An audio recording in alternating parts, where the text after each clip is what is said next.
Welcome back to Check the Pulse. Today, as usual, I'm grateful and honored to have Mr. Richard Bucciarelli on the podcast. Got it. Welcome. Thank you. Thank you for having me. And just to mention, I messed that up, but this guy has known me since I was like maybe 10 years old, 11 years old, and he knew me or still knows me because he was my fitness trainer growing up in soccer. Everyone knows how much I love fitness, but he made it very fun and very enjoyable. He's a powerhouse in the soccer world. So we're going to tap into that, tap into where you are now, talk a little bit about, the teaching, Ontario soccer fitness, just who you are as a person. So I'm going to toss it over to you. Explain to everyone a little bit, your story, where you started, where you're at now. Then we'll dive into the conversation. Sounds good. Okay, I guess I'll make a long story short. So I was a soccer player and I ended up going to university to study sports science. And at the same time that I was doing that, I was also working as a soccer coach and as a personal trainer. So I was sort of mixing in soccer and fitness in my work. And when I say work, I'm talking a lot of this was just volunteer work, especially the coaching. But, I had these interests and when you're studying kinesiology or sports science, it's pretty common that people don't really have a direct career path like they would in law or maybe business or something like that. So I was coaching, and some of the parents of the kids that I was coaching at the time, they saw me doing my own little workouts on the field before practice, and they knew that I was involved in fitness in some way. So parents started to offer to me to train their kids. And they said, we'll give you $30. And I was like, sure, I'll do that. That sounds great. Eventually, some other coaches, like neighboring coaches from the same club that were on the neighboring field, saw what I was doing. And they said, wow, our team is not fit. Will you train our team? And we'll give you $50. And I was like, absolutely, I'll do that. And more or less within a couple of months of me, just coaching and interacting with people in this way, I had a little part-time business. This is while I was still in my undergrad. I was probably 21 or 22 years old, so long time ago. And essentially, I graduated, and I decided that at that point, because I had this little business and it was building a bit, and I said, well, I'm just going to devote all of my time and energy to this, to build my career as a soccer fitness coach.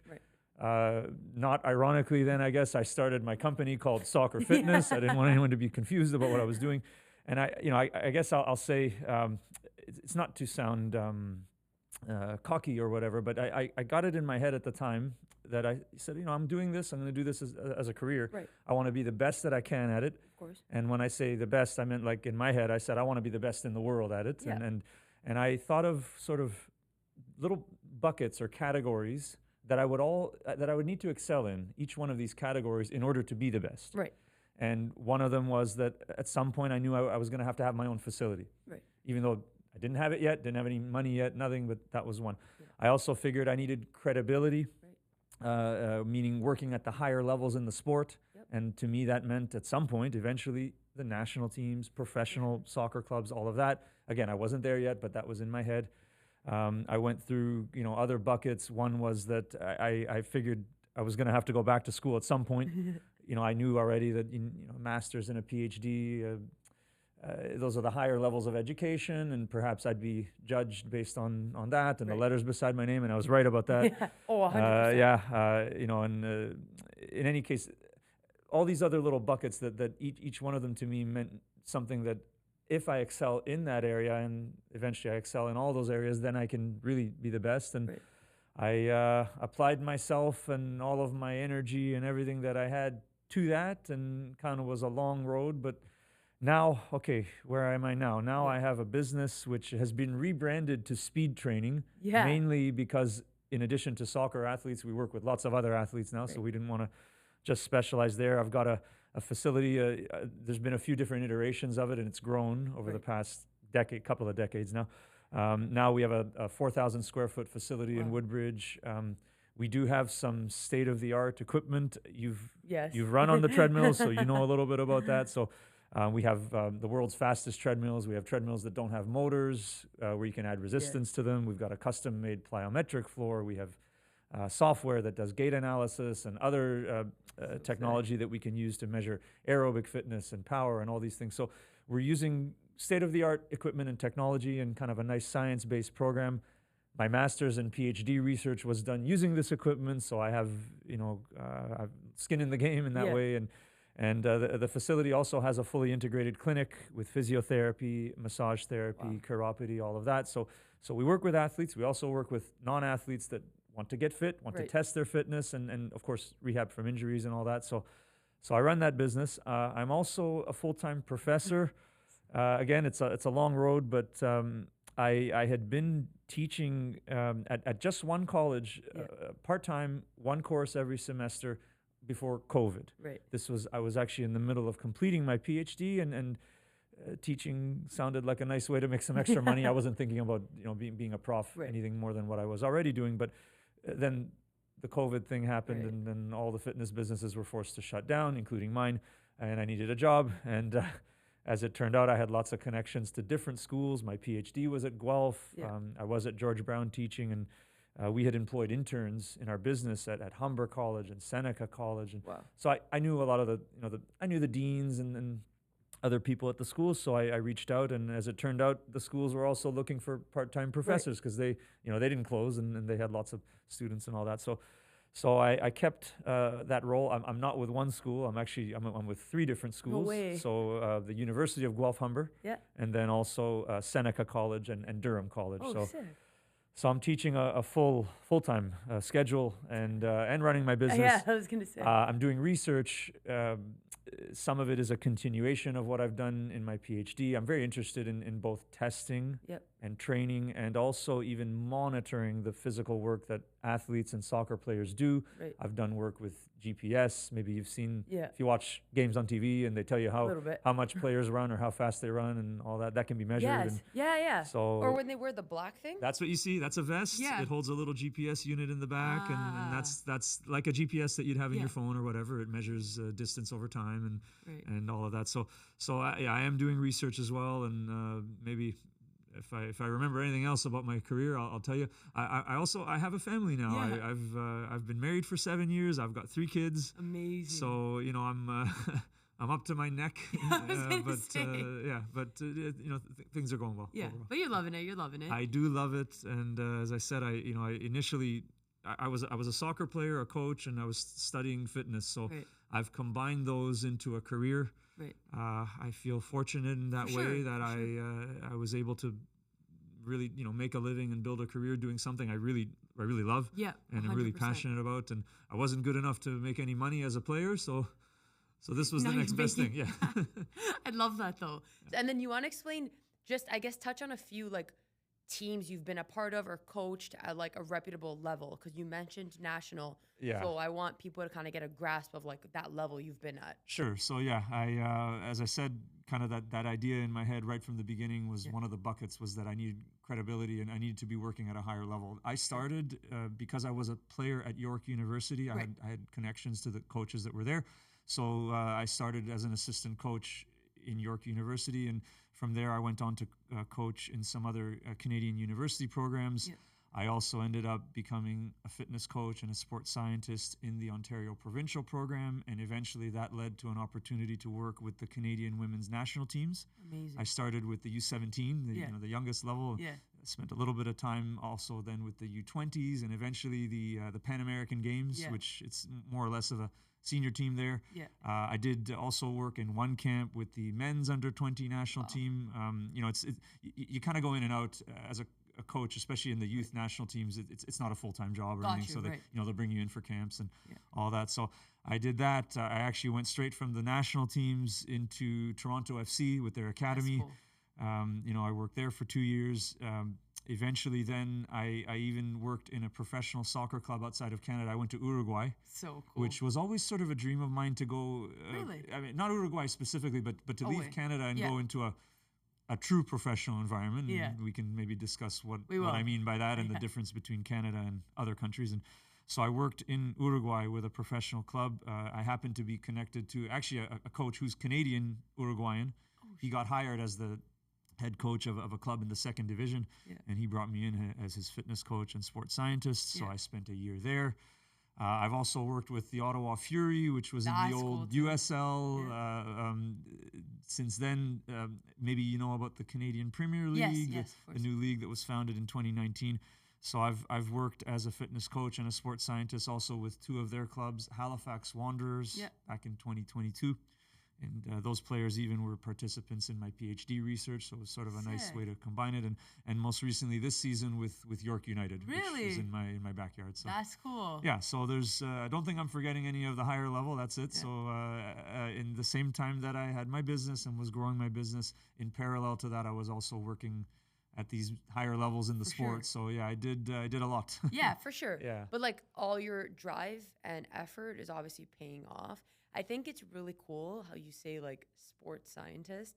Maybe I just wasn't or didn't know of it or wasn't educated in it. But growing up, I would have never thought that you can actually be in a career where it was like, I'm a sports scientist. Like I'm not like a chemical or this or that. Like I'm a sports scientist. So I think it's a neat way to phrase it. I know that is what it is. But like when it's said, it's like, okay, he's not only coming to train, but he's actually dissecting what's happening to like a physical level of like what your body's doing, which in a way kind of amplifies what you provide rather than just coming to teach fitness and make people run around. But I can say even from when I trained with you, which was like closer to the beginning of when you were starting this journey, like everything you did was way more calculated than other like fitness coaches I've had. Obviously, when you play sport, you kind of dabble and go through different coaches for different things. And like with you, everything had like, okay, you're going to catch this ball when it bounces, but not only are you going to, it's because of your reaction. It was always like a deeper level of everything. And I remember just being like, wow, like this has to work when you have this much like information and knowledge on something. And then you progress into the treadmills. And I remember you're like, okay, we're going to harness you up. So you're literally in this harness. You have to, first of all, I was never fast, okay? You have to be on this harness and run on this treadmill. But as you're running on this treadmill, I remember there was maybe another one. You also had cameras, and you can see my hand. And like my thumb wouldn't be like here. And like it made a whole difference in my the run. back pocket. Yeah. And even to this day, like it's funny. I did this Tony Robbins seminar, and part of it's called something called an Egoscue method. I don't know if you've heard of it. No, it's really cool actually. You would actually really enjoy it. But it's a way to kind of get your body going, but like from not having to do the most. And one of them is like you're in like a running position and your arms, you have to do the sprint. The running arms. So I do it with my like friends and stuff. And it's funny because my natural habit is thinking of standing in your facility straight with my arms, having to go on a 90-degree, like all these things. And I look around, I'm like, it's not even that serious. Like we're just doing this exercise. So it's cool, like the fundamentals you train. And I think a big thing is like when you explain it to the players and they can see it. I can only imagine the technology now, but it makes you want to learn more as a player because I'm like, wow, he's not only saying run from the red cone to the yellow cone. It's like, if you run here to here, this is how you ran. This is where your legs were. This is how high your knee was. So now I'm understanding why I'm not getting the extra distance, why I'm not running that fast. So yeah, like just kudos to you in that area because that's massive for sure. Thank you. Yeah, and it's amazing that you remember that and it stuck with you because it was easily about 13 or 14 years ago, I think, that you ran on those treadmills. And I mean, I've had the business since the facility anyway, since 2010. So a long, long time ago. And I'll touch on what you mentioned about kind of this concept of sports science. So I know that my story, which is that I was an athlete and I wanted to study kinesiology, which it's almost like you feel, especially coming out of high school, kinesiology feels like you're majoring in gym class. Yeah. And I know that this is very common. Of course, I had hundreds of classmates that probably had a similar story. And now, now I'm a professor in a faculty of kinesiology. So I interact with hundreds and maybe even thousands of students. Many of them are into sports, right? And that's why they decide to study kinesiology. And here we call it kinesiology, but in fact, if you travel to Europe or many other places in the world, they don't use that word. They use sports science. Really? Why? Because it is applied biology, physiology, chemistry, and physics. So the sciences applied to sports and human movement. Kinesiology actually means the study of movement. It's the Greek word. I guess I don't want to get it wrong. I think it's kinos. Okay. So and then kinesiologia, which is the study of movement. So basically, that's what sports science is. It's the science of movement and related to sports. And so I think that lots of students that are interested in sports, they can they can get a real valuable experience in post-secondary education by studying kinesiology. And, you know, I branched out into being a coach and a fitness coach and all of that. Lots of people graduate from kinesiology and get into the rehab side, physio, chiropractic, all of that. Some people go into sports medicine if they got really good grades. You can go into coaching. You can go so many different directions with it. So I know you mentioned about sort of how detailed I was with watching you run and trying to analyze things. A lot of it came from the fact that I was always interested not just in knowing whether or not a particular type of training worked. Right. Because, regarding the treadmills, I can say that I got exposed to training on high-speed treadmills because in between me opening my big facility, and in fact, if you remember when I first worked with you, I had this small place in the basement of a medical building. Literally in a basement. I didn't have fast treadmills. I did everything on the cheap at that time. I was young. And then that place, it didn't work out. And for a year then, I was hired as the manager of a franchise called Athletic Republic. Athletic Republic was a big franchise in the States. They had over 150 locations all over the States. And this was the first one in Canada. And I was connected to the guy that was opening the franchise. So I became the manager of that facility. Athletic Republic was the first company ever to build a high-speed running treadmill. No way. They utilized, the kind of the motor and whatever that was in fact, it was a boat motor because they needed something to go really fast. And anyway, and they built this high-speed treadmill. And so I learned all about the training and the science. And at that time, there was no research that had been done comparing the effectiveness of a training program on a treadmill to the effectiveness of a training program on the ground. True. The only thing, research that had been done was people had looked at, is the running on a treadmill different than running on the ground? Are the biomechanics different? Do you use different muscles? And clearly there were differences. And you've run, so you kind of see, I mean, the way you move on a treadmill, it is different than the way you move on the ground. But some of that research suggested that, hey, well, you get greater activation of the hip flexors, as an example, the muscles that lift the knee up, and and a little bit more activation even of the hamstrings and things like that. So it's all of that evidence suggested that, hey, this could be more effective. Right. The company had trained lots of athletes and everyone was getting great results. Right. As was I. I figured, well, okay, we kind of know that it's working, but we don't know, we haven't proven it with research, and we don't know why it works. Right. And to do that, you really have to get into the details. 100%, And for sure. Just one more thing, just on that note, which is, I actually ended up getting talked into. Right. I got talked into going back to school. Right. When I was at the TFC Academy, there was a kid in the academy whose father was a biomechanics professor at Guelph. No way. And, we met and we kind of hit it off because I guess he liked the way I was training. And I did help his son quite a bit as well. And anyway, he started to talk to me about my treadmills. And he says, Richard, this is really interesting. Yeah. But do you really know that it works? And again, because he's a professor, he's a scientist. Well, for sure, he's gonna have those questions. Scientists are skeptical, as am I, and so it's not enough just to say, I have hundreds of athletes that have trained and they're all getting faster. To really know whether or not it works, you need a random controlled trial. You need to control all of the other variables, and also again to compare, does it work, but does it work better than other methods of running that people have been doing for decades already? So he pushed me. I ended up doing a master's degree with him as my supervisor, and when I finished that, of course, he pushed me. I didn't want to do a PhD really, but he says, no, you can't stop now. You need to keep going.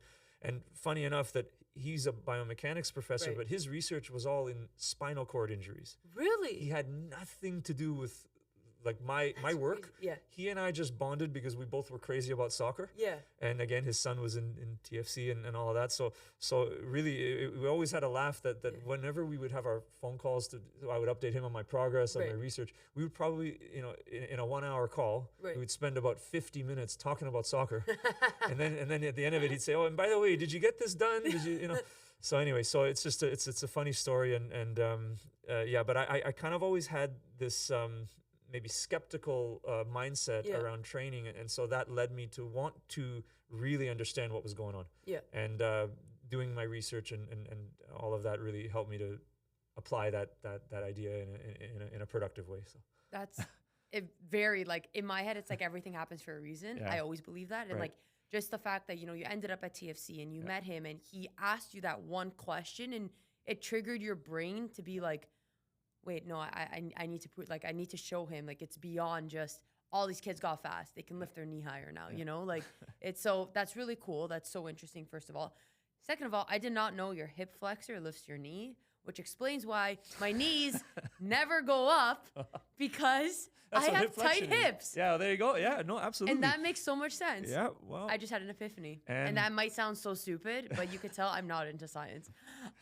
Anyways, so to the training and to the fitness, obviously, like you said, there is differences between the treadmill and the ground. Is there one that can kind of get you faster results as an athlete?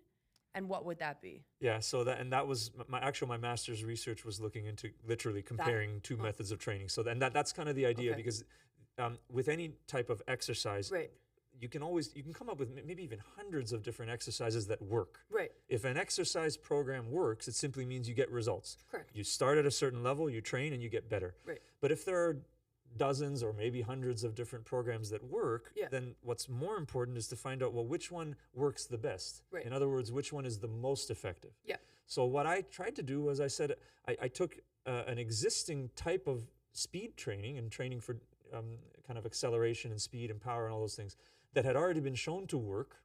And then I matched as closely as I could the intensity and the protocol of that running training with treadmill training.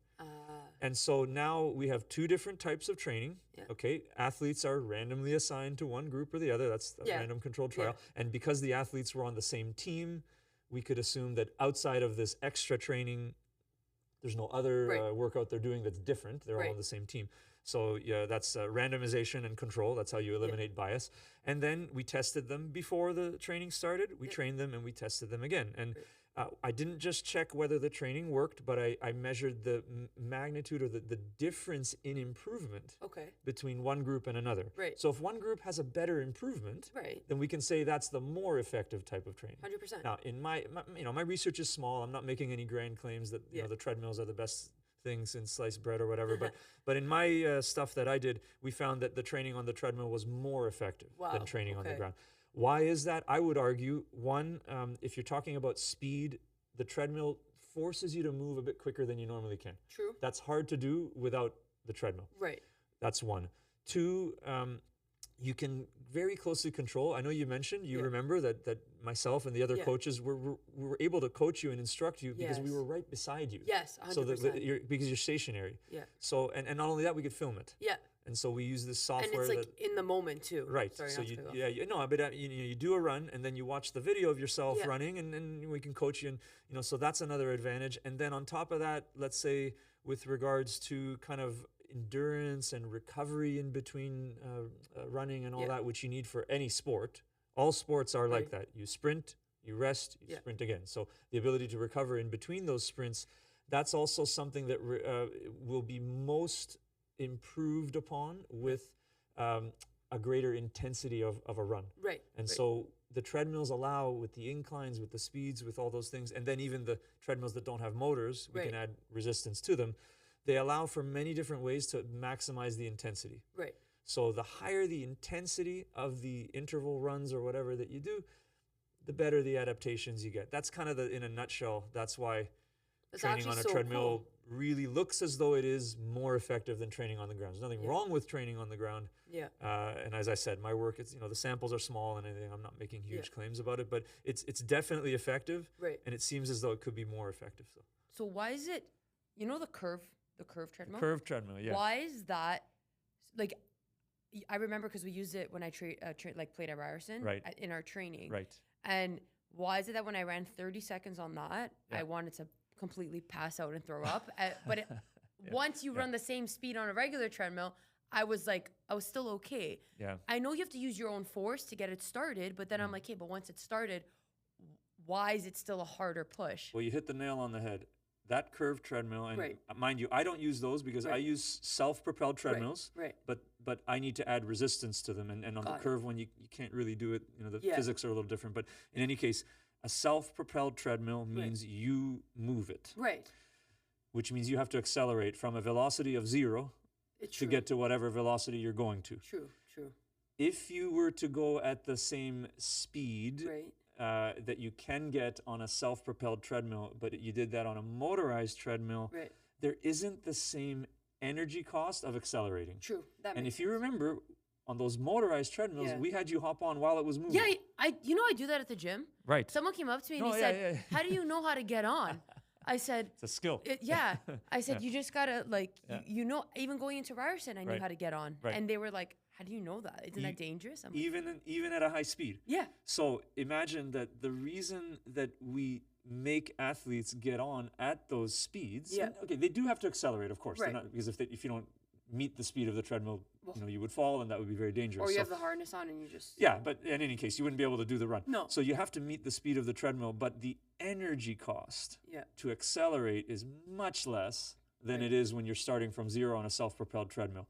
If True. we did it the other way, which Right. would be stand on the treadmill when it's not moving and then Right. speed you up to, I don't remember how fast you ran, but you It's you not must have fast. been. I didn't hit the 20. That's no, for sure. but I'm sure you probably did 16 or 17 miles Yeah, an hour. yeah, That's very yeah, fast. yeah. The treadmills in your gyms don't even go that fast, Oh. right? So you still were sprinting. Right.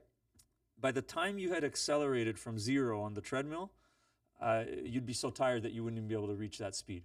Wow. So again, the reason that you hop on and off, Right. and therefore the reason why you found the motorized treadmill easier Right. than the non-motorized is because the energy cost of accelerating is much less. So Interesting. that's why, yeah. And that's the only thing that allows you to get to those high speeds. Yeah. Yeah.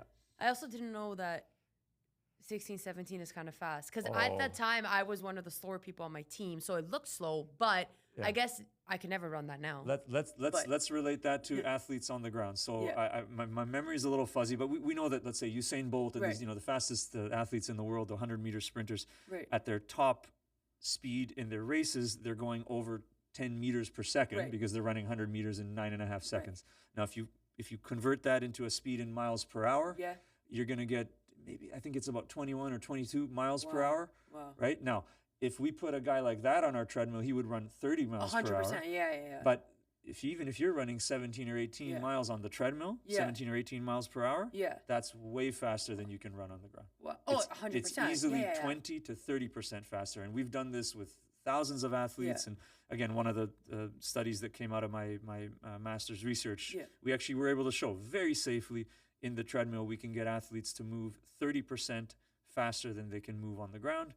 That doesn't make them improve in their sprint speed on the ground by Right. 30%, but it does lead to significant improvements in running on the ground. Right. So I it's feel like it effective. also Yeah. like builds confidence mentally. Like, Absolutely. okay, I Yeah. crushed it on there, which means I can still run faster on the ground, even if it's not the same speed, Yep. which is massive. Mhm. Okay, so now let's take that and tie it into, the coaching world. And I know I want to dive into Ontario soccer with you Right, too, yeah. because my bone to pick with that was like when I played rep before I played at the academy, they'd have the coaches go around and like pick who Yeah. can like play. I don't know. It Right. sounds like so culty. Anyways, Yeah. like who could play, and it's like when you actually look at who got picked, it was just always the same people that in my head were like favorited or already picked out, and I was just like, anyway. So when you mentioned provincial team, I triggered a little bit. I with hear that. you. Yeah, you touched a nerve Yeah. with me too. So Yeah. I'll talk about it. And I mean, I'll say at the same time that I was working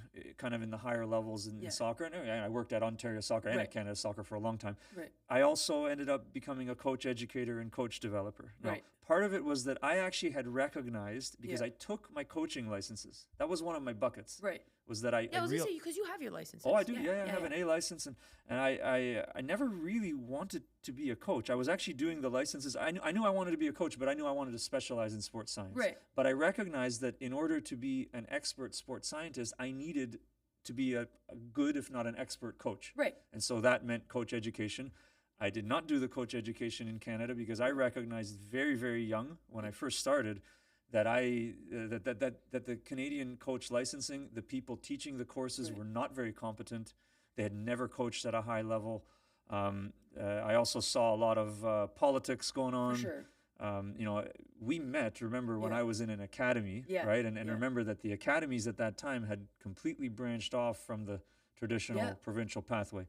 And so myself and many other coaches in Canadian academies found that when we took these Canadian licenses, they would fail us or they would give us all kinds of criticism, which was dishonest. Right, Let's put it nicely. 100%. Okay, right? And I didn't see that I was treated fairly. So my thought was initially, I'm just going to leave. I'm going to go to the United States. Yeah. So I did all my coach education in the United States, Wow. all the way up to the top level, which is an A license. Wow. So in any case, I still knew what was going on in the Canadian coaching licensing, Right. and especially from the physical fitness standpoint, we did not, 20 years ago, Right. and we still do not now teach coaches anything about physical fitness. Even when I got brought into I was the coach developer that did the physical components. So I taught the coaches the physical fitness component of the Canadian National C, National B, and National A. So I taught those components of their licensing. They would give me like an afternoon, like 2 hours, Wow. and that was it. Just and to so- say check. Yeah. Literally, Yeah, like they give were them ticking check, a box yeah. that says, yeah, we teach them about fitness. There was no requirement that coaches had to actually plan a session or learn anything about warm-ups, about injury prevention, about hydration, about you name it, down the list, about how to incorporate fitness training on the field. Yeah. I had already been to Europe. I presented my research at conferences all over the world, so I Right. knew exactly what was going on at the top levels. I worked in South America, Yeah. in a top country, and again, I through recognizing this gap Yeah. in coach education, and then not only recognizing that there was a gap, but I also saw, and you will have experienced this because you played in university. Yeah. It's not like these higher level programs have a fitness coach there all the time. Yeah. It's true. In fact, most of the time, you're lucky if you get a fitness coach that knows anything about soccer once a week. Yeah. That was the traditional model. The fitness coach, I mean, I did that in my business, so I Yeah. knew exactly.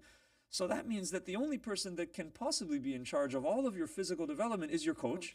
And your coach has no idea what he or she is doing because they've not been trained to do it. Right. So I was like, this is a big problem. Yeah. Everywhere else in the world, in UEFA, in South America, everywhere, they are making it mandatory that coaches have a high level of knowledge. Yeah. They need to learn exercise physiology, periodization. Again, I mentioned Right. warm-ups and injury prevention. They need to know this stuff. For sure. And it's very strict. In Canada, we don't do it. So I created my To own. this day, though. To this day. Wow. Yeah.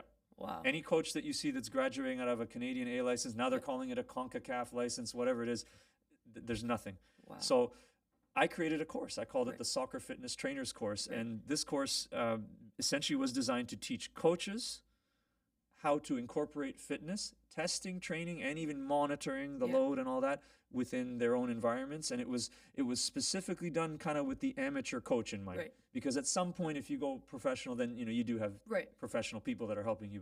But the great majority of coaches are working with amateur players. They don't have a fitness coach there all the time. Yeah. So that course, I taught it on my own for a few years, and eventually friends and colleagues of mine in Ontario Soccer, we started to meet and discuss me teaching my course through their organization. Yeah. But my course, my intellectual property, Yeah. and I'll tell you Yeah. why I say that in a minute. But so I taught my soccer fitness trainers course through Ontario Soccer for about 5 years. Yeah. Right. And it went very well. The Right. response For was sure. awesome. Everyone loved it. The only challenge was that really I started to recognize, instead of this course just being a course that people have an option to take, which is fine, and people take it, but I was pushing very hard with everybody at Canada Soccer and Ontario Soccer to make it mandatory. Right. Because I said, look, you guys have hundreds of coaches going through the B license and all this, and they don't know this stuff. And that could be scary. It's Right. Very scary. Because yeah. again, as I said, those are the ones that are Yeah. responsible. The guys that get the B and A licenses are the ones that become technical directors. Right. They make the curriculum for all players. Yep. And when you say scary, well, why is it that we have all these injuries? And why Or- are all these or girls te- tearing their or ACLs? Yeah. My biggest thing is you go to the States, you already know every team you play, they'll be fitter, they'll be faster, they'll be stronger. And It's literally inevitable. Any Canadian team that goes to the States, unless you have some crazy training here, and depending your level, you're going to enter a tournament. The Americans are faster, they're stronger, and they can push you off the ball. Okay, we have technique, we have vision, we have that. But that was always the differentiator. It's a big gap, and in fact, in Europe, I find it ironic because like a kind of an uneducated or maybe an ignorant fan of Canadian soccer will often say, and they say this to me all the time, even online, oh, Canada's really good at developing athletes, but we don't develop good players. In fact, it's not true at all. We look at our men's national team as an example, and there are lots of athletic guys playing on the national team. Yeah. But they did not develop their athletic ability through some magical, coaching and fitness that's being done in Canada. In fact, most of our best men's national team players they developed in Europe anyway. But regardless, when we send, and I've worked with hundreds of players that have gone to Europe, male and female. One of the things that they always say when they go is that they weren't fit enough. But it's always the fitness is always behind. So why is that? That's because the coaches and the entire environment, they don't know how to prepare players physically. And they don't know how to do it because no one taught them how. They don't even think it's important to do. So long story short, I taught this course, and eventually, you know, I don't really know why, to be honest, but there was a new person that was brought in as whatever the title is, manager of coach development. It's always someone that's never coached. For sure. That's what they do. And, you know, it's that's the typical environment. You get the most incompetent person and you put them in a position of leadership. And often when someone is incompetent and in a position of leadership, the first thing they do is they try to go and attack all the competent 100%, because then they're threatened. Right. So as I said, you know, it's not like this guy said this to me, but you know, basically he started to question why I was teaching things about sports science and fitness and everything to coaches outside of Ontario soccer. And mind you, I had been doing this for 10 years. It was part of my business. I would go, if a club wanted to hire me, and I would teach their coaches about aerobic fitness training or fitness testing. My business was literally called Soccer Fitness. And anyway, through this questioning of my work outside of Ontario soccer, then all of a sudden this person told me that, well, look, you know, your soccer fitness trainers course doesn't belong to you. It's not your intellectual property, it's ours. So more or less the implication was this person is threatening to steal my work. And remember, this is my course that I developed on my own. Ontario Soccer never paid me for it. There was never any contractual agreement that they owned anything. And, you know, I didn't like that. So I decided to get an intellectual property lawyer, and I went up to the highest level. I sent I'll say this, and I hope this goes online and wherever you put it, wherever you want, right? But, you know, I threatened to sue them for copyright infringement. For sure. And that led to some meetings with the top people at Ontario Soccer, lawyers involved and all of that. And I'll just say that in those meetings, I guess, you know, they said some things that I didn't like, and I probably said some things that they didn't like too, and then we agreed to, you know, to part ways over that. But wait, what happened with the course? The course is mine. They agreed not to use it, but the only reason they agreed not to use it and withdraw their threats because you threatened them was because I had to go in, and I paid for the lawyer myself. I did it all, but remember, it's literally my business that I'm trying to protect. It's your research. And again, if you go back to it, the threat that was made to steal my intellectual property, I don't know for what reason it was done, other than I think you've got incompetent people at the top that are just trying to take out all of the people that are good. Because if anyone is good and they're underneath you, then it makes you look bad, 100%. Especially if you're incompetent. So long story short, after that happened, I just, again, I had seen all of you touched on, let's say, the problems with the way they identify players.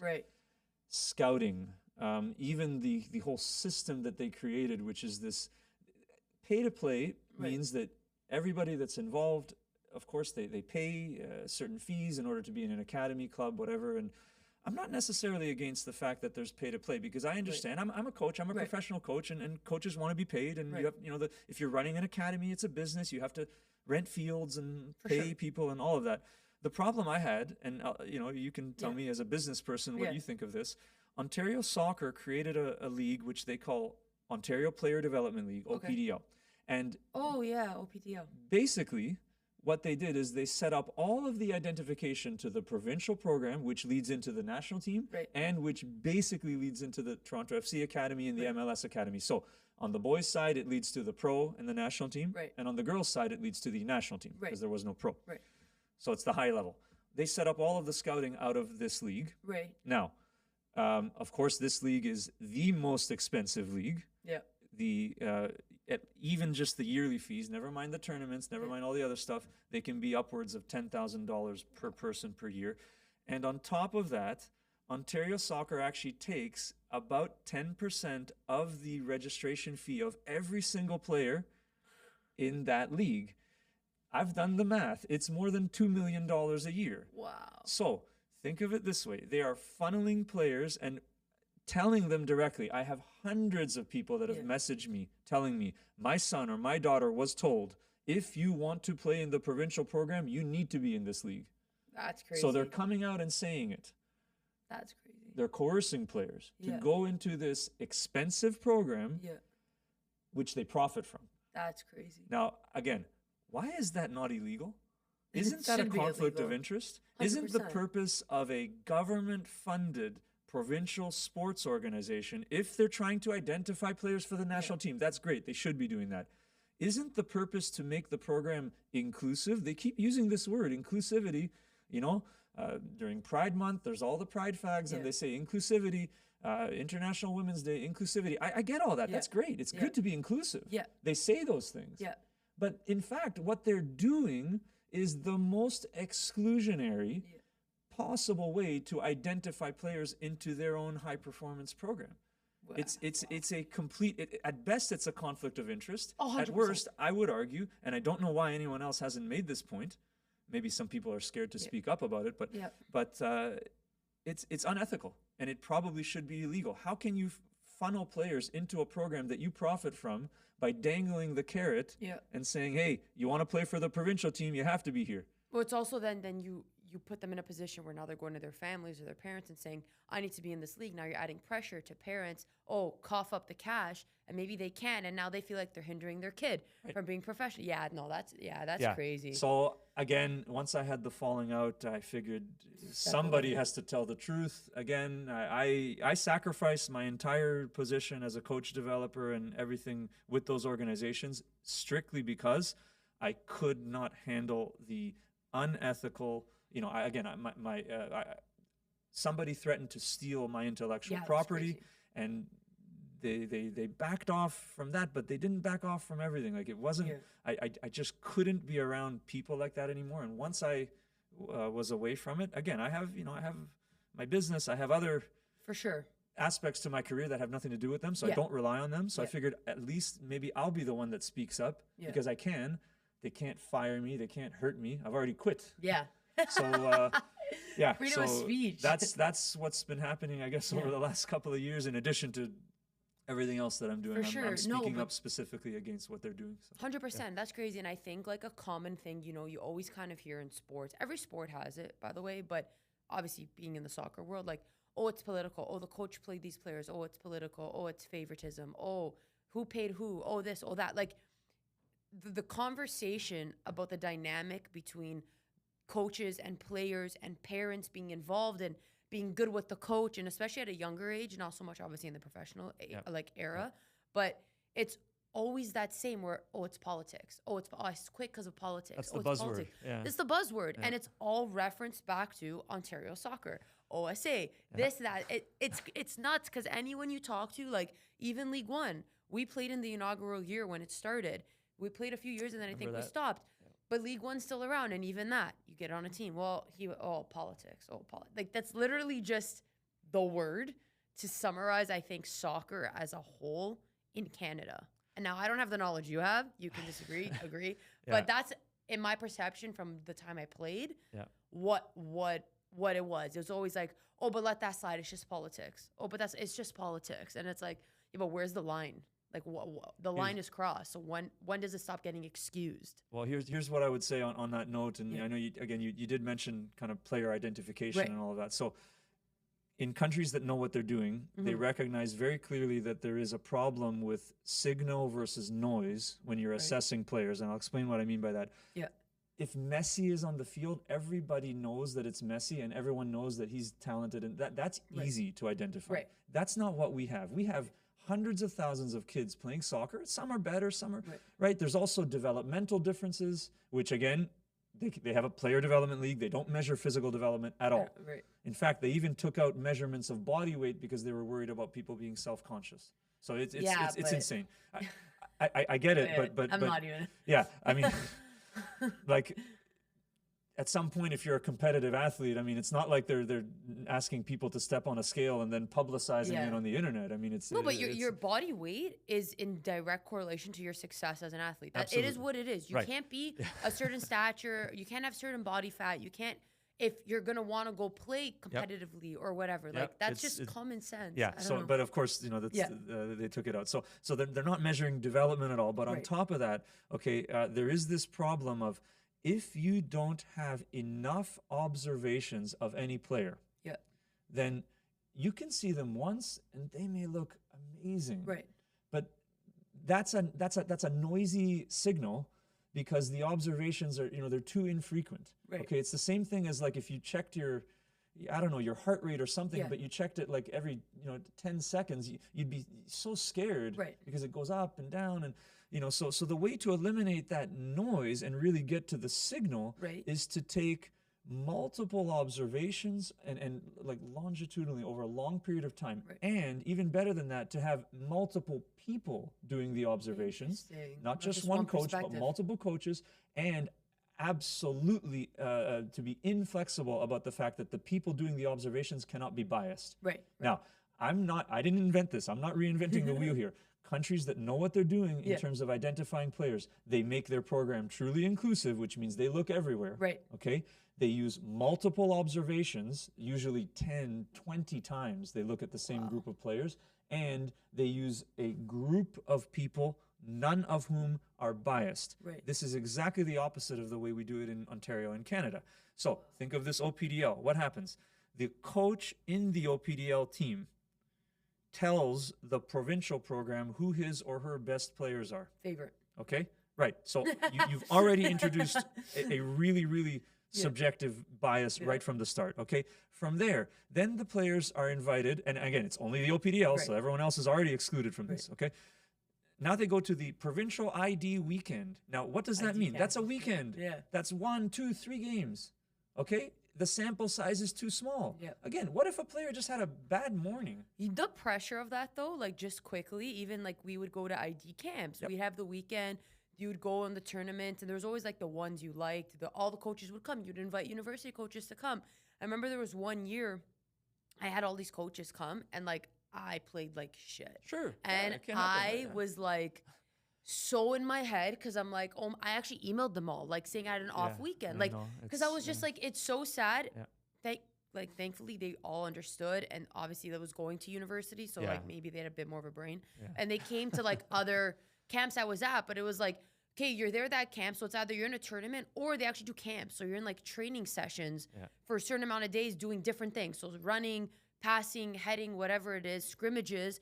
And it's like, okay, so if you pull me from here, now you can come, they invite you to come train with their team like 2 times, and then that's it. Then they make a decision. So you go back to, again, it's a noisy signal. Okay, now, as if that weren't bad enough, now you have the problem of, well, who is it that's actually doing this scouting? Well, most of the time, it's going to be provincial coaches. I'm generalizing here because there are definitely some good coaches that I've worked with in those programs, but they're not the experts, not even close. Most of the time it's going to be coaches. A lot of them are younger, they're very inexperienced, and on top of it, most of them have only ever been educated where? In Canada, which, and this is, I go back to the issue with coach education in the first place.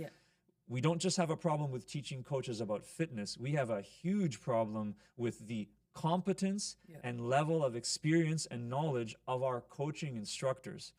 I've been to the United States at the highest level, and I sat in on the Argentinian A license when I was in Uruguay. And I've been all over the world, and I've met people that are coaching and teaching courses in many of the top countries in the world: Croatia, Portugal, Italy.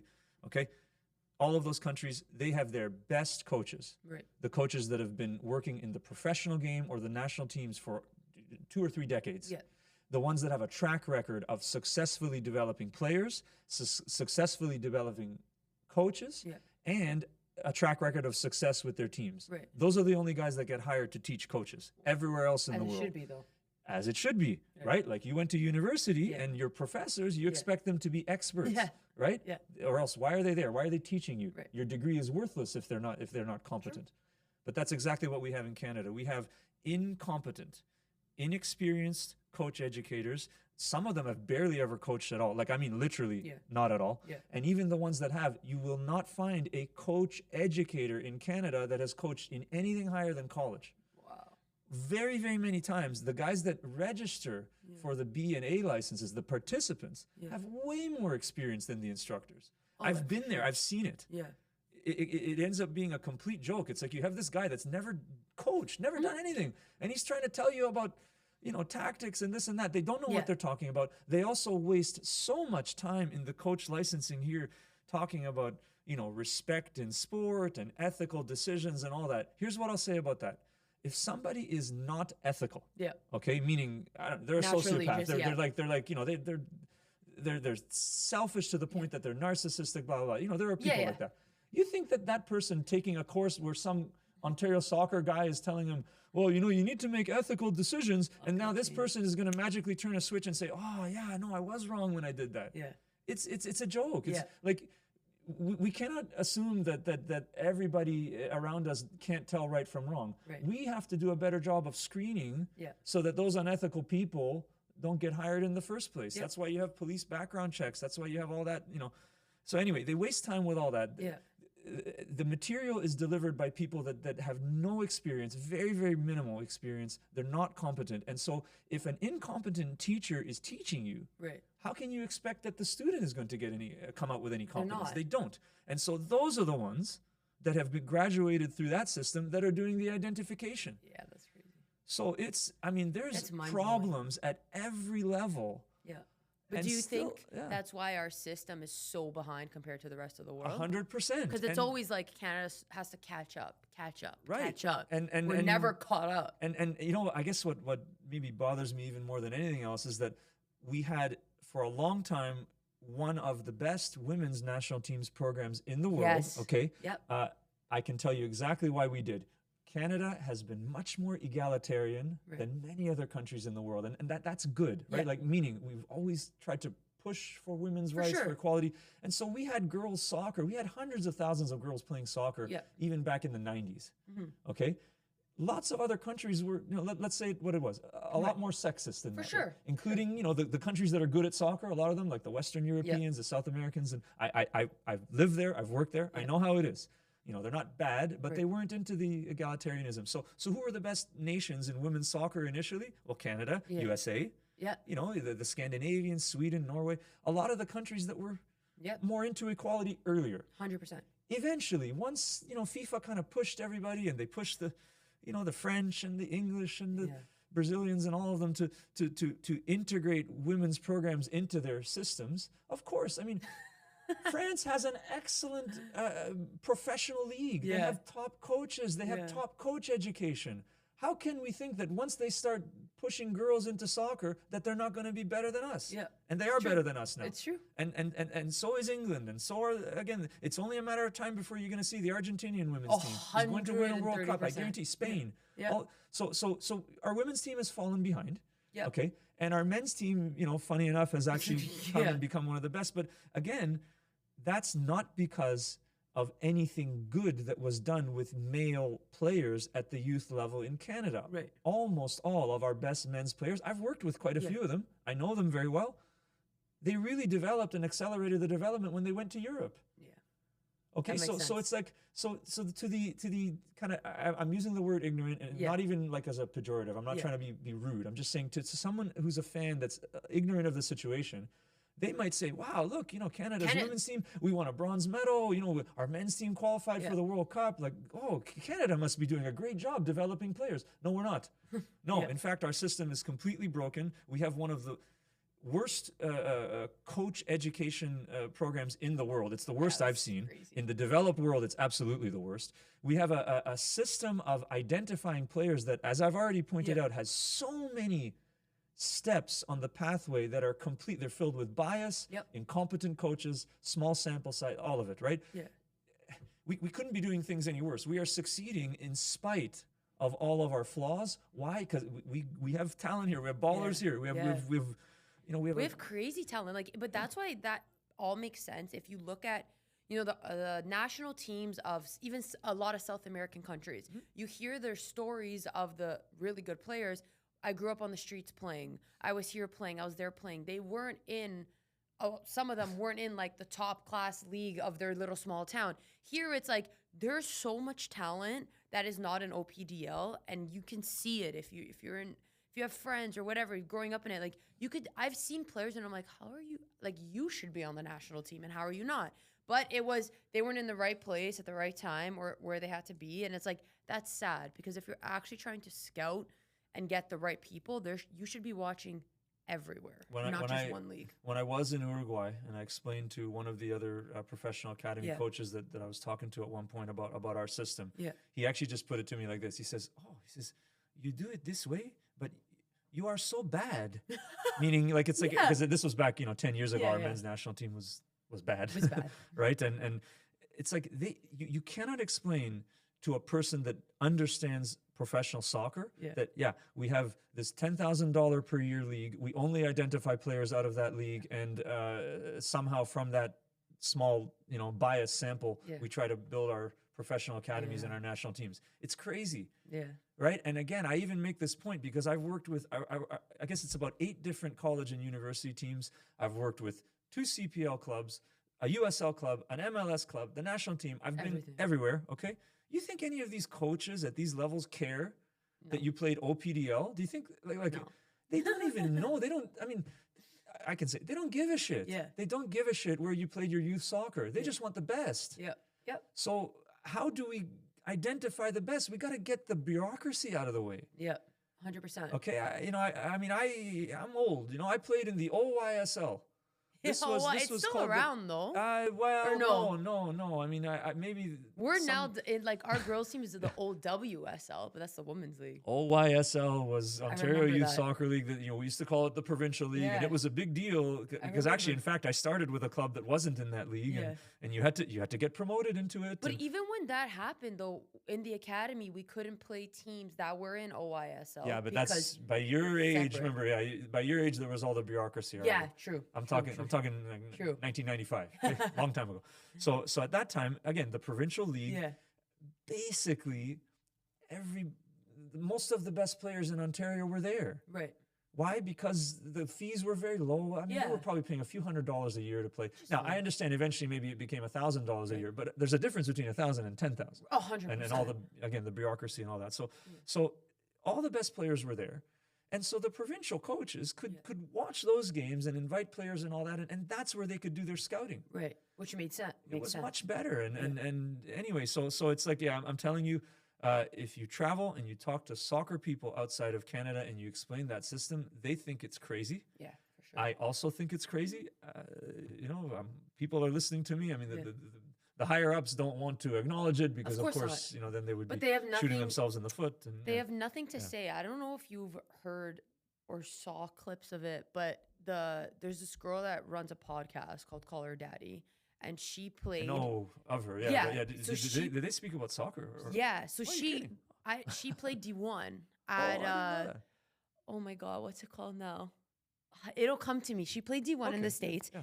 And she stopped her career, but basically she spoke about what she went through when she was there with her coach is she actually went through sexual harassment with her coach. Yeah, and when she brought it up to the coach, to the school, to the deans, everything, they kind of were just shutting it out. And they had all the proof. Her parents had all everything. They completely shut it out. Yeah. Now she is a multimillionaire. She's worldwide. Yeah. She's she made a documentary literally. In my opinion, it was to zone in on this. Wow. So it went viral. All the females in soccer can in some way attest to it and dealing with something like that.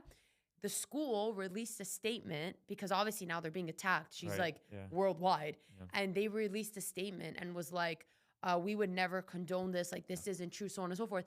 But in the documentary, you literally see she still has all the facts of everything that happened. And I'm how I get you can't agree with it. But it's just an example of how when you're put under pressure, Ontario soccer can be put under pressure. They know that something underneath them is right, but they'll never cave. No, and not only that, what happens a lot of times is they double down. Yeah. So they're putting out. I mean, I can't call it anything other than propaganda. I mean, 2 years ago they put out a report which was supposedly created by an independent, unbiased research firm, and in fact, the firm was run by a guy who teaches in the Ontario Soccer Technical Diploma course. And guess what he found? He found everyone they surveyed, all the coaches, all the players, everybody supported the OPDL. Surprise, surprise, right? It's like, yeah, they found a correlation. Imagine this: you funnel everybody into your league, and then you identify the provincial team only from that league, basically, yeah. Right. And they found that there was almost 90% of the provincial team came from that league, and they're advertising it like it's, wow, look what we've done. Now we've started this program, and now all the best players are coming from there. This is like in North Korea. Yeah. You know, Kim Jong-un wins 99% of the vote, and then And he you're says, like- "Oh yeah, the whole country loves him." I mean, it's crazy. It's literally propaganda. It's literally socialist propaganda. But again, I mean, as I said, they double down on it. They won't acknowledge it. But somebody has to tell the truth. Well, for sure. What would you say though needs to happen in order for that shift to occur in Ontario soccer? That's a good question. I'm very interested in a new program which is actually being, I don't know if it's run by, but my former landlord, for about 3 years, I had my facility inside a sports facility called GTA Sportsbook. Yeah. So my former landlord there, who's Oh, it's a who's cool also spot. a principal at a high school, and he does all kinds of things. And anyway, he has set up a school soccer league. Okay. Now, public school is free. Right. So never mind pay to play, whatever. Right. It's literally free. Yeah. And I'm intrigued by that model because basically, okay, the cost is one problem. Right. And it's hard to get around the costs of soccer programs because whether it's OPDL or other academies or whatever, the guys that are running it, they have to pay their bills Right. and they have to charge money for that. There's no money coming from the Canadian government, and I don't think there will be. Yeah. But school sports are, as I said, are free. Right. Now, if there was a way, maybe government grant, whatever, but to get some good coaches in these school sports Right. leagues, okay? Now the athletes, like, they're already competing. There's already a league structure. There's, they can train and do all of their fitness and all that in the school. Yeah. They can also be finished at about 4:00 p.m. So if they True. want to do extra training and come to see us at speed training or whatever, they can still do that, right? And because they're not paying $5,000 to $10,000 a year in this OPDL nonsense, they'll have more money to spend on other training if they want it. I would be interested if there could be a way for, whether it's Ontario Soccer or even, because I think Ontario Soccer should probably fold because they're just too incompetent and corrupt. Yeah. But maybe at some point, Canada Soccer could figure out a way to do scouting in the school leagues. That would be cool.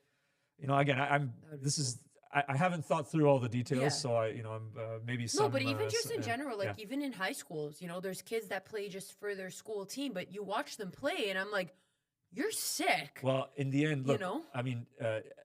most of the kids in Ontario and Canada are in public school. So that means if you have sports leagues run through the public school system, you get everybody, and again, it's literally free. Yeah. Okay. You may need to get some money to pay coaches and all that, but fine. I'm sure there's a way that they could do it. In fact, these nonprofit clubs, I know that they get fairly large government grants, Oh, the Trillium 100%. Foundation.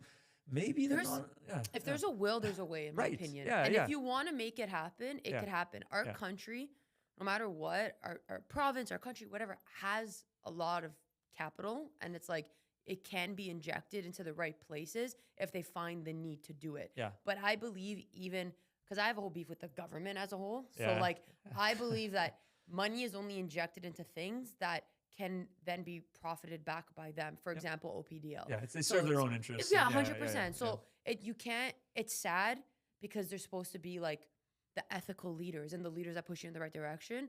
I believe all politicians are not ethical at the end of the day, but it's like they're only going to inject money into something that they see viable for their financial growth in the future, which is sad, but it's the truth. You're right, and I believe that's why that whole program was created in the first place, because I'm sure that the people at Ontario Soccer figured, like, oh God, we're leaving millions of dollars on the table here. We're letting these clubs do their own thing. Yeah. So, but back to the school idea that again, I haven't thought through all the details, but I believe that if there was a way to get competent, unbiased scouts that can find who the most talented players are in those programs, and then send them to funded provincial and national teams. That would, The old provincial program, you're born in late 90s, are you? 98. Okay, right. So the athletes born in those years, I mean, they actually, the best ones were part of a pretty good Ontario provincial Yeah, program. yeah. I was one of the fitness coaches there. Yeah. It was great. It was 8 months of the year Yeah. with top coaches, with top fitness coaches, Yeah. and it was free. Yeah. Okay, so anyway, we could do something like that, but I think, you know, they say you can't put the toothpaste back in the tube. Yeah. I don't know how to, you know, I don't know how to reverse all the stuff that's happened. There's like way too many people that, as I said, are fully corrupted. Yeah. The leaders, as I've already told you, I mean, we have someone right now who has the title of Director of Development. Now, anywhere else in the world, somebody in soccer with a title like that in a top national or provincial organization, that would be one of the best coaches in the country. For sure. Right? 100%. You wouldn't even get a job like that Yeah. because director of development is the one that, like, they set the curriculum for coach education. They, you know, they come up with new ideas for everything from, again, player ID and all of the kind of the administration of the game. It's a top job. It's a guy who's in our country, the director of development is somebody who's literally never coached at all. Coached a few years in the club game, amateur, right? That's crazy. Rose up through the ranks as a bureaucrat. Yeah. And I call them office coaches. That's what they are. They're office coaches. They have no experience. They have no knowledge. They have no competence. They have no business being in leadership. Yeah. And somehow these people become leaders. This explains those so much. And if anything, I hope this episode gives clarity to anyone in the soccer world in this country of why we're so behind. Because it's something that everyone talks about, but I feel like no one has the inside scoop as to why it's happening. You just, from our perspective, it's like, I thought, oh, wow, our teams are getting better. Our programs must be getting better. And it's like, but no, if you actually break it down. So no, first, this was eye-opening for me as well. And like, thank you for like sharing all of that because when I post this, I'm definitely going to push it because again, going through that as well, like you could see it. And like, it takes someone like you who's been in it, that's able to stand up for it and speak on it, that also holds credibility to what you're saying, not just a random parent that is like, oh, I don't like Ontario soccer. So my last question I typically ask my guests is, what's one piece of advice you'd give your 16-year-old self? But I'm going to ask you two last questions. Okay, all right. One of them is going to be that. But the first one is going to be, what's one piece of advice you'd give to an athlete in the Ontario soccer system right now? That's good. It's probably, I've given this advice, I don't even want to say hundreds of thousands of times maybe. Find the best possible coach you can find. The coach you get, again, the coach that has knowledge, the coach that has competence. That's the person that's going to help you. Yeah. And then you need to do all the things on your own. Gotcha. Right? You know why everyone's out of shape? Coaches don't know about fitness and don't train you, but it's also because you, the athletes, they don't take it upon themselves to build their fitness on their own, which they can do if they want to. Right. They don't take it upon themselves to just take a ball and kick it against the wall thousands of times a day. And in fact, if they did that, and then on top of that, if they played a little bit of pickup, and I know you mentioned street soccer and all that. I mean, nobody's doing that, right? But if they did those things, they could develop into a top athlete and a top soccer player even without a good coach. Right. Now, if you combine that with a good coach, it doesn't matter where the coach is. Yeah. That's going to give you your best chance of success. Yeah. And before you go pro, you need an agent. Okay. Yeah. We didn't 100%. talk about that, but yeah, you need an agent. 100%. Well, that I definitely agree with. Okay. And then my second question: what would you tell your 16-year-old self? I guess keep following your dream. I guess at 16, I was still so naive to the point that I thought I was going to become a professional player. And I mean, I was okay, but I wasn't good enough. But you couldn't have told me that. You couldn't have told me that at 20. Right. You couldn't even have told me that at like 22. I mean, in fact, I realized that I wasn't good enough when the CPSL team that I was playing with, the Toronto Supra, was a pretty good, Canadian semi-pro team. And I ended up playing as a right back in an exhibition game against Boa Vista because the coaches were Portuguese. Yeah. And they had a connection to people in Portugal. So they brought the club that had just won the Portuguese Liga in 2004. Did you guys get smashed? We got smashed and I got smashed. I got like left out to dry. They scored 3 goals in the first half. Every single one was my fault. I missed an offside trap. There was a ball that went over my head. I was exhausted even though I was fit, because I was running so much out of position.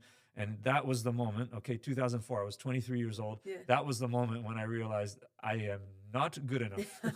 Clearly, not even close. Yeah. So but you couldn't have told me that at 16. So follow your dream. You Yeah. know, I mean, I found a way in my own way to build a career For doing sure. something I love. Yeah.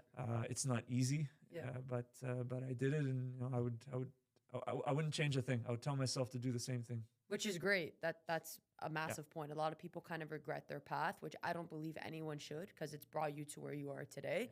And in following your dream, it has led you to where you are today, even if that dream has changed along the way. So I definitely align with that 100%. And guys, you heard it here loud and clear what's happening behind the scenes in this country when it comes to the sport of soccer. Richard, thank you for coming on. You're so welcome. Thank you for having me. Of course. And like, subscribe, share. Definitely share this episode. Do your thing. Get the word out. Stand up. Speak your voice. I believe we all need to, especially for things that we believe in. And I'll catch you guys on the next episode.